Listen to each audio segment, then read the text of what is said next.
Olá, tudo bem com você? Eu sou Ana Rício e adoro fazer pão de fermentação natural. Se você tá aqui, é porque você também gosta, não é mesmo? Essa Live Bakes é super especial porque a gente vai falar sobre a segunda fermentação.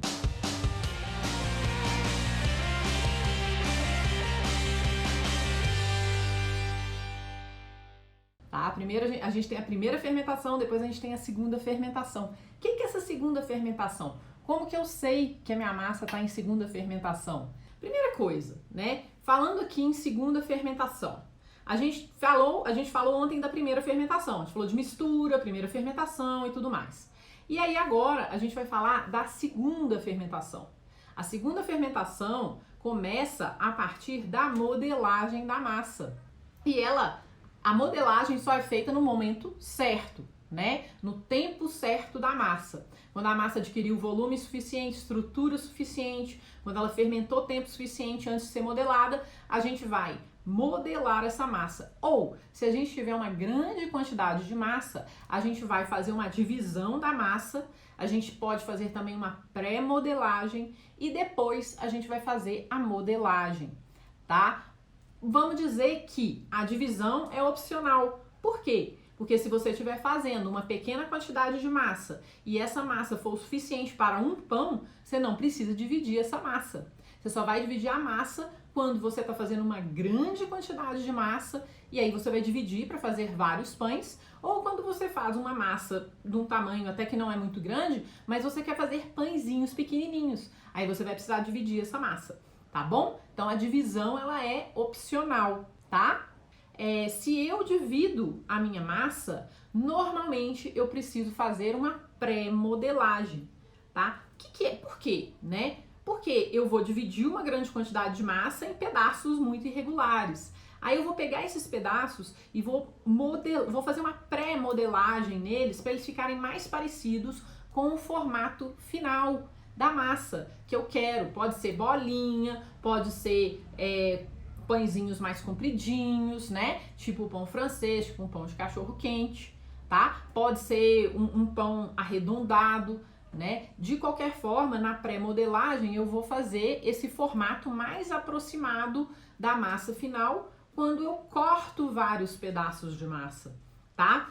O que eu acho, na verdade, que é mais importante que a gente faz na pré-modelagem é ter a oportunidade de agregar mais estrutura na nossa massa se ela precisar.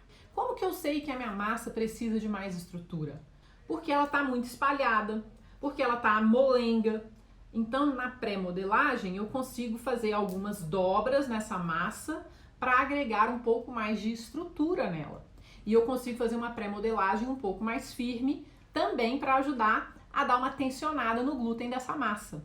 Então a pré-modelagem é um momento que eu tenho de agregar um pouco mais de estrutura e de também ajudar a minha massa, né, a observar a minha massa, na verdade. Eu vou observar a minha massa nesse momento, nesse período aí entre a pré-modelagem e a modelagem, para ver se ela está pronta realmente para a modelagem final, tá? Se a minha massa continuar muito espalhada, se ela está espalhando demais entre a pré-modelagem e a modelagem, na modelagem eu tenho uma nova oportunidade de trazer um pouco mais de estrutura para ela. Ou eu decido que eu preciso deixar essa massa fermentar mais. Isso se ela não está espalhando demais, porque ela fermentou demais. Mas é muito difícil isso acontecer. É só você esquecer a sua massa em cima da bancada por um dia, né? Quando a gente está falando aqui de fermentação natural, né? Ou então se estiver muito quente na sua casa, que você vai ter esse problema da massa fermentar demais na primeira fermentação. Porque normalmente quando a massa fermenta demais na primeira fermentação, ela na verdade fica com muita estrutura, fica muito bolhuda, ela não espalha demais, tá? Aí pode ser um outro problema, você pode ter hidratado a sua massa demais e por isso ela está espalhando demais e ela nunca vai conseguir ficar uma massa ideal. Por quê? Porque você pôs água demais nela lá na mistura.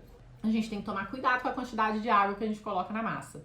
Eu tô falando aqui de massas que foram feitas adequadamente, que na mistura a gente colocou a quantidade de água que a farinha aguentava, né? Que a gente fermentou legal na primeira fermentação, tá? Eu não estou falando aqui de massas problemáticas por outros motivos.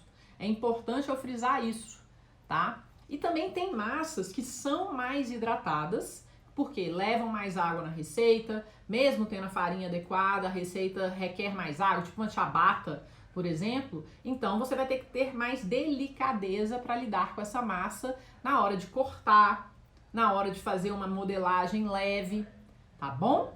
Então, ó, só recapitulando, divisão e pré-modelagem. Quando a gente tem uma grande quantidade de massa, a gente precisa dividir essa massa, tá? Ponto 1. E aí a gente vai fazer o quê? Uma pré-modelagem, uma leve pré-modelagem para que a gente consiga colocar a massa no formato mais próximo do formato de modelagem final, tá? O momento da pré-modelagem é um momento que a gente pode também agregar um pouco mais de estrutura na nossa massa para ela poder, se ela tá precisando, se ela tá uma massa mais espalhada, a gente consegue fazer umas dobras e fazer uma pré-modelagem mais tensa para a gente poder agregar um pouco mais de estrutura nela, tá? E aí, a gente também conta que ela é um momento dispensável. Se eu tô com uma quantidade pequena de massa e vou fazer um pão só, ou se a minha massa já tá com muita estrutura, né? Então eu vou fazer um corte com bastante cuidado, manipular essa massa com muito cuidado. Por quê? Porque ela vai estar muito estruturada, muito bolhuda, e não vou mexer muito nela aí na pré-modelagem não, tá? E aí, eu vou deixar ela fazer um descanso entre a pré-modelagem e a modelagem. Esse descanso é chamado de descanso de bancada. Tá? Em inglês ele chama bench rest e ele varia de tempo, depende muito da fermentação da sua massa, depende da sua temperatura ambiente, tá? Mas esse descanso serve para quê? Para sua massa dar uma relaxada. Depois que você coloca ela lá no formato que você quer, ela tem que relaxar um pouco antes de você fazer a modelagem final. Porque se você não deixar essa massa relaxar, você vai danificar a estrutura da sua massa, que foi construída durante toda a primeira fermentação. E a primeira fermentação é bem longa, demora algumas horas no pão de fermentação natural. Então, você não quer estragar o seu trabalho nesse momento, tá? Então, deixa a sua massa dar uma descansada lá, né? Vamos fazer um descanso de bancada até a hora da modelagem. E aí, quando chegar na hora da modelagem, você vai fazer o que for preciso para a sua massa naquele momento, naquele dia.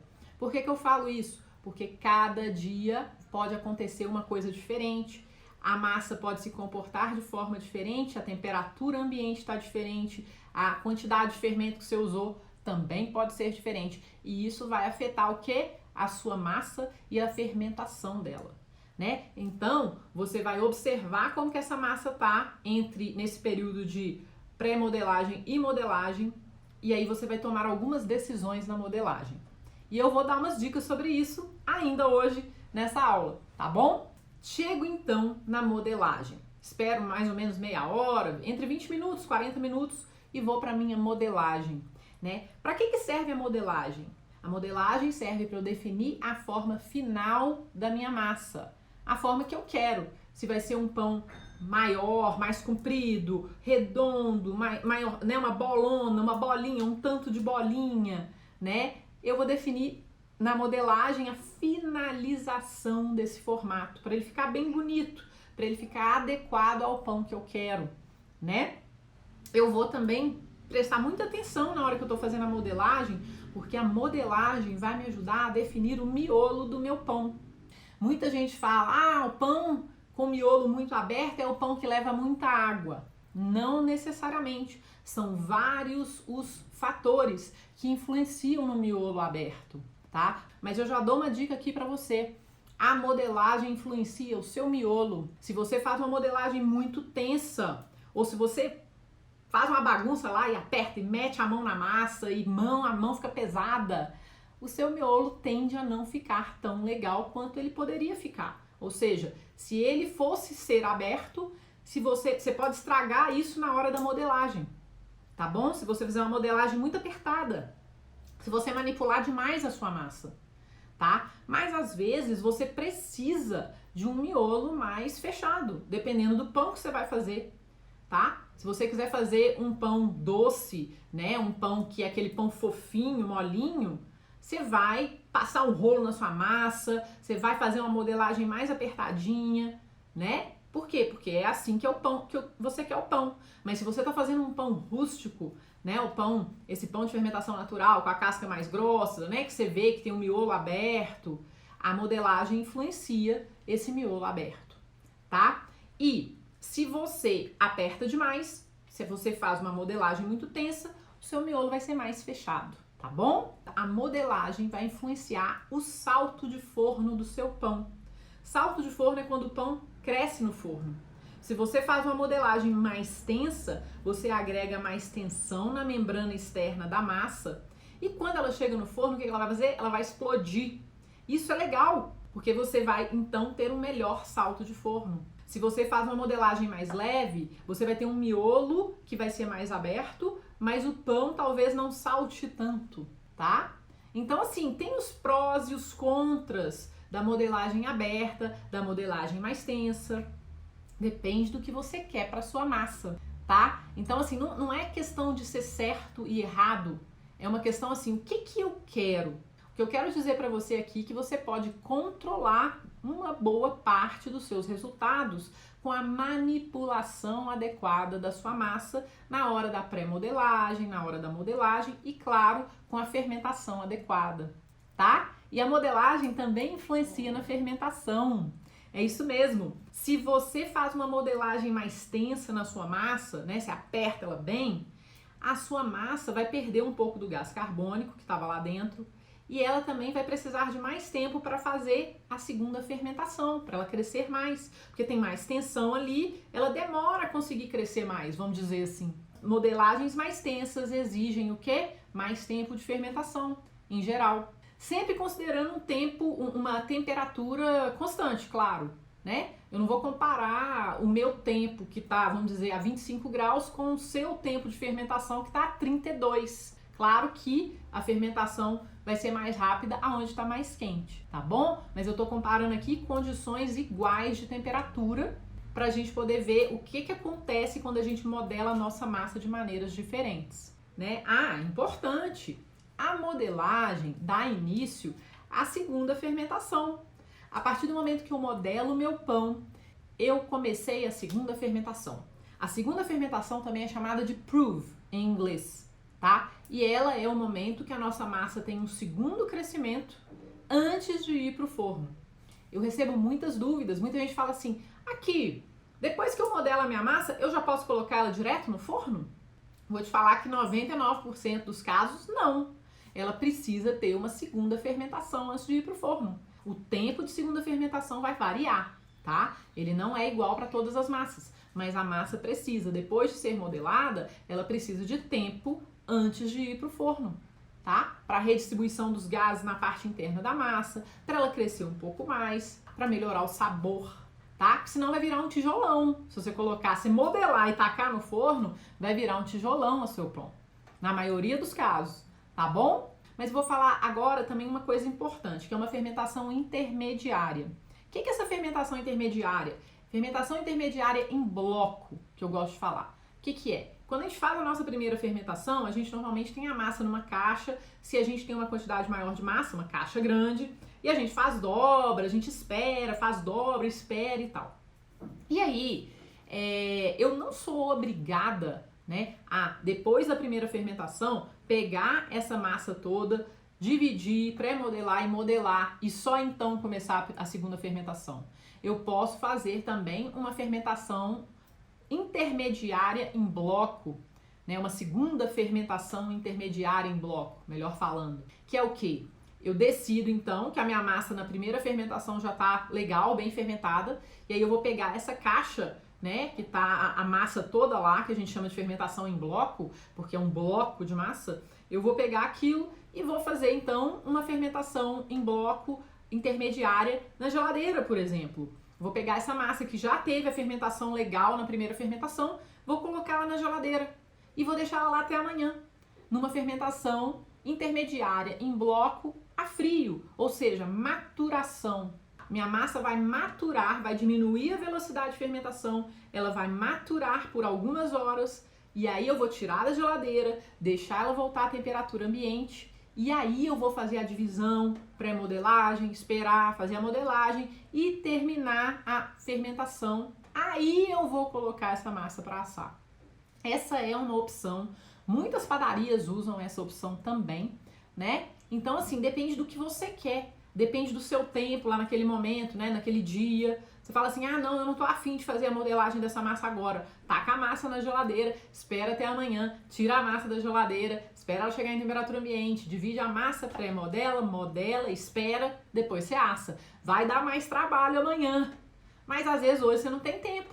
Então você pode fazer essa fermentação intermediária, que é antes da modelagem, tá? E você pode fazer na geladeira, que é a maturação a frio, tá? Você faz uma modelagem final, põe ela lá no formato bonitinho que você quer. E aí, onde você coloca essa massa? Você normalmente vai usar cestos de fermentação ou formas, tá? Então eu vou mostrar para você alguns cestos de fermentação.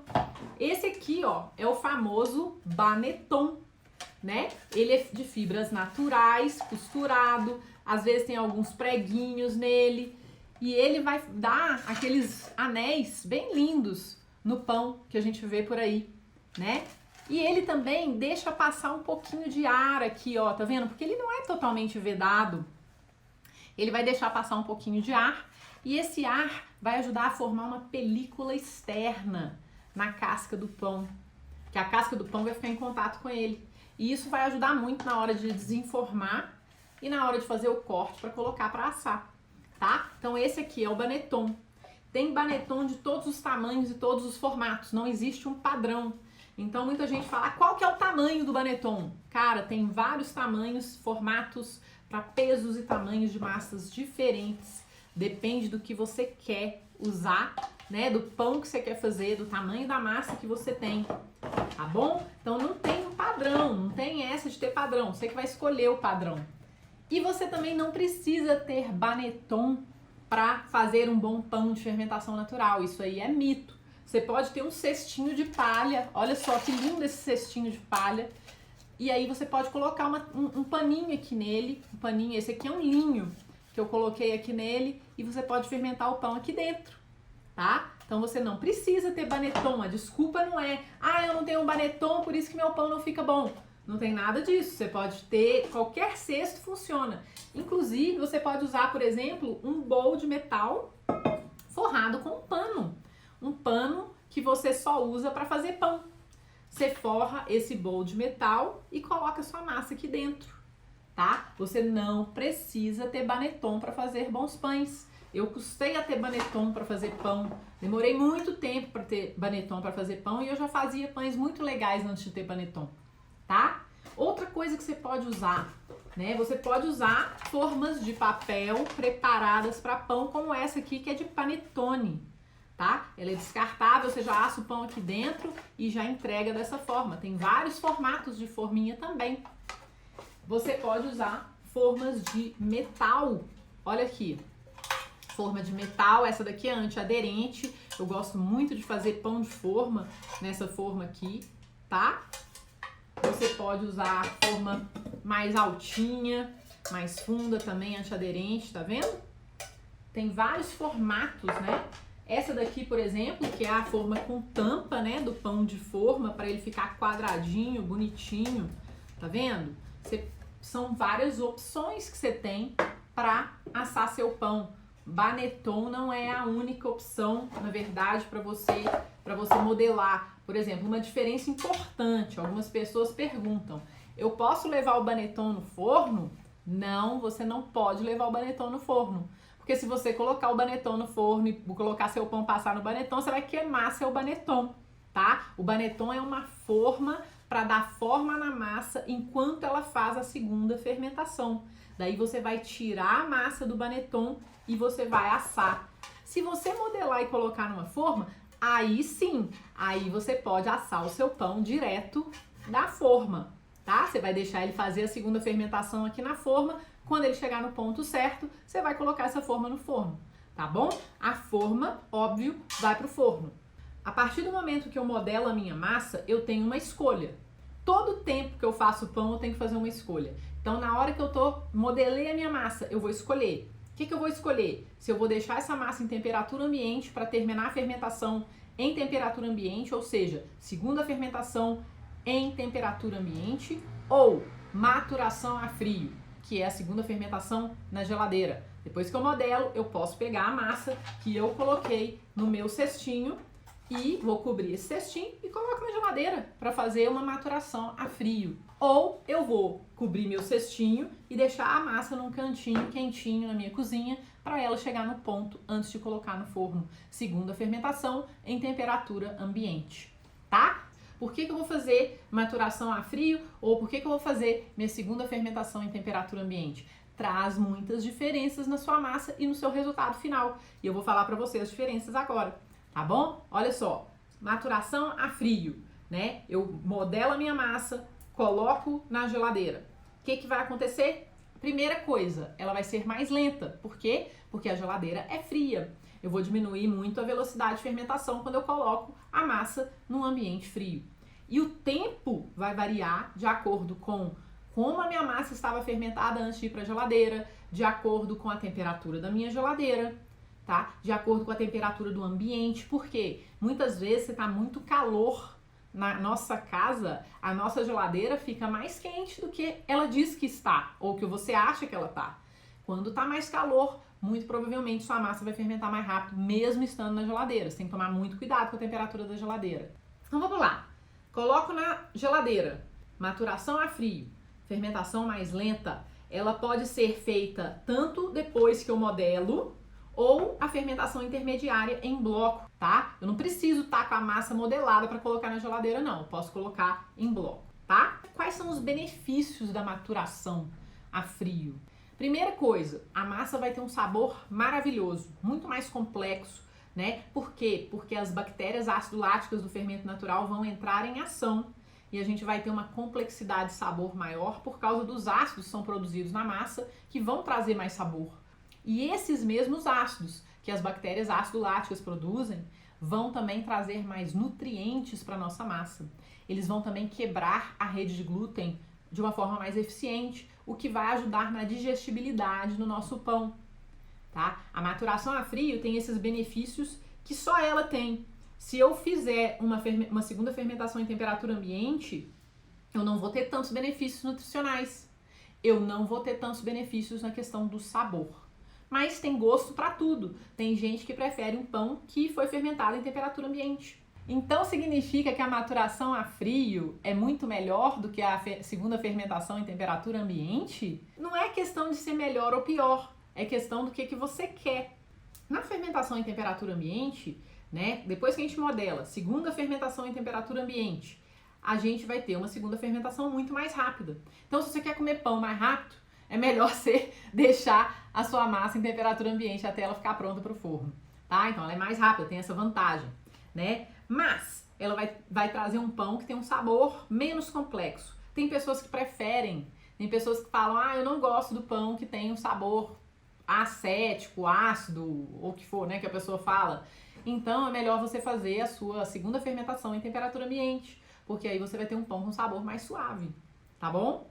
Outra coisa, você tem que considerar que, dependendo da sua temperatura ambiente, se tiver calor ou se tiver frio, o seu tempo de segunda fermentação vai variar para mais ou para menos. Se tiver muito quente, ela vai ser menor. Se tiver muito frio, ela vai ser maior.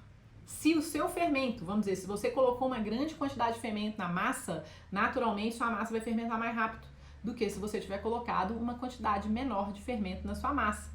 Outra coisa, se a sua massa tem mais água, se é uma massa mais hidratada, ela vai fermentar em menos tempo. Se ela é uma massa menos hidratada, uma massa mais dura, uma massa mais firme, ela vai demorar mais na segunda fermentação. Não tem tempo específico, né? E aí é que eu chego, né? Quando as pessoas falam, quanto tempo eu fermento meu pão? Essa pergunta, se alguém tiver essa resposta, velho, para qualquer massa ter um tempo, eu quero conhecer essa pessoa, porque assim, não tem um tempo preciso. Nem se você estiver fazendo a mesma receita, seguindo o mesmo método, o tempo vai variar. Por quê? Porque você não tem como prever esse tempo, a não ser que você tenha uma cozinha com temperatura controlada, que você faça sempre a mesma massa, na mesma temperatura, com a mesma quantidade de fermento, com tudo igual, mantenha o seu fermento sempre igual, aí você pode prever o tempo, mas você não vai nunca prever o tempo exato, você vai prever um tempo aproximado. Mas se você não tem uma cozinha com clima controlado e perfeito para você, ou uma fermentadora para você fazer essa previsão mais acurada de tempo, você tem que observar a sua massa, tá? Você tem que olhar para ela, sentir a sua massa, e aí você vai observar com o tempo e a experiência, você vai aprender a saber quando que ela tá pronta, tá bom? E aí é o seguinte, né? Massas mais fortes, massas mais duras, massas que têm menos água ou que foram muito modeladas com muita atenção, vão demorar mais tempo para fermentar do que massas mais hidratadas, massas que você fez uma modelagem bem leve, elas vão demorar, e se tá muito calor, elas vão demorar muito menos tempo, tá? Então isso é um parâmetro que você vai ter. Faz sentido? Né? Você vai falar assim, tá, eu modelei, e agora, como é que eu sei que minha massa tá fermentando? Ela vai aumentar em volume, ela vai ter umas bolhas, vai mostrar bolhas para você. Além dela mostrar bolhas para você, ela vai ficar macia com o tempo de segunda fermentação. Quando você tocar nela, você vai sentir que ela tá mais macia do que ela estava logo que você modelou, tá? Então esses são alguns sinais que você vai perceber que sua massa tá fermentando na segunda fermentação, depois da modelagem. Aí você tem que pensar o seguinte, o tempo de segunda fermentação, ele vai variar de massa para massa, de dia para dia, de temperatura para temperatura. Mas também é o seguinte, tem tipos de massa que precisam fazer uma segunda fermentação mais longa do que outros tipos de massa, tá? O pão de francês, por exemplo, quando a gente quer que ele tenha um salto de forno maior, que ele abra a pestana, vamos dizer assim, a gente vai tomar cuidado para a massa não passar do ponto de fermentação na segunda fermentação, porque senão ele não vai ter salto de forno. Já um pão doce ou um pão de forma, que você quer ele bem bonitinho, que o salto de forno dele não exploda, ou seja, que ele tenha um salto de forno mais controlado, você vai querer que sua massa fermente muito na segunda fermentação, porque aí quando ela entrar no forno ela não vai crescer tanto mais, porque você não quer danificar a casca do seu pão, por exemplo, um pão de forma, aquela casca lisinha. Então você vai fermentar assim até o ponto que a sua massa pode até colapsar, de perder estrutura mesmo. Antes dela perder estrutura, você taca ela no forno. Aí ela não vai crescer tanto e aí o seu pão de forma vai ficar mais lisinho por cima, tá? Então depende, tá? Quando a gente faz a divisão da massa, especialmente quando a gente tem muita quantidade de massa, a gente faz alguns cortes, né? A gente calcula a quantidade de massa que a gente tem e a gente fala, beleza, eu quero pães de tantos gramas cada pão. Então você faz esse cálculo primeiro, anota, fala, beleza, eu tenho tanto de massa, por exemplo, eu tenho 2 kg de massa, eu quero 4 pães de 500 gramas. Então você vai cortar 4 pães de 500 gramas, tá? Aí você vai tentar cortar da forma mais aproximada possível essas massas de 500 gramas. Porque se você ficar lá picotando a massa lá né, corta, deu 200. Não, então eu vou cortar mais, deu 150. Agora eu vou cortar, deu 400. Se você fizer um tanto de corte na sua massa, você vai danificar a estrutura que ela adquiriu durante a primeira fermentação.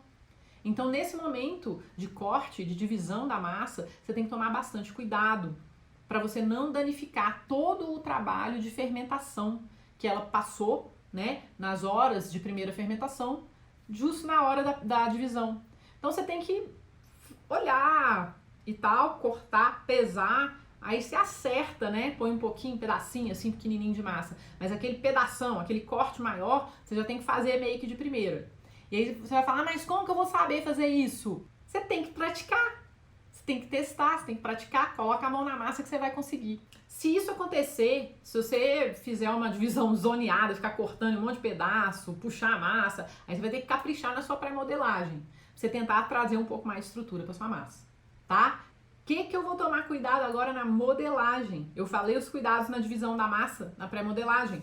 Na modelagem, dica é, se a sua massa está muito fraca, ou seja, aquela massa muito extensível, que espalha muito, que não tem uma estrutura, que talvez não tenha adquirido estrutura adequadamente durante a primeira fermentação, por vários motivos, você dá uma modelada mais apertada, mais firme, com mais tensão. Se a sua massa fermentou demais na primeira fermentação, se ela está delicada, cheia de bolhas, se ela está mais dura, mais forte, ou se é uma massa que ela é menos hidratada, então ela é mais dura, você vai fazer uma modelagem mais leve, tá? Obrigada, tchau!